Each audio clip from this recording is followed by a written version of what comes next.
એક hair cap આવી છે, લેડીઝ હેર કેપ, જે લેડીઝ સેન્સ બંને ઉપયોગ કરી શકશે, જે વાળને સ્ટીમ દેવાનું કામ કરશે. આ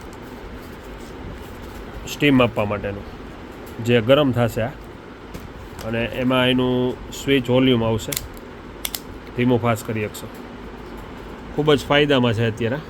જે આનો ભાવ 350 હતો, અત્યારે 199 રૂપિયામાં આવશે. હેર સ્ટીમ, જે વાળને સ્ટીમ આપવાનું કામ કરશે, જે બ્યુટી પાર્લરમાંનો ખૂબ જ ઉપયોગ થાય છે, એટલે ઘરે પણ આ વસાવી શકશો. ખૂબ જ ફાયદામાં છે, 199 રૂપિયામાં. પછી ટોપલીમાં એક સરસ આઈટમ આવી છે, મલ્ટીપર્પઝ બદામ યુઝ થશે. ટોપલી વાટકા આવી ગયા પ્લાસ્ટિકના, 30 રૂપિયામાં. પછી સેમી ટોપલીમાં એક સરસ આઈટમ છે. અને ટોપલીમાં અત્યારે A to Z વેરાયટી હાજર છે, નાની મોટી બધી સાઇઝ છે.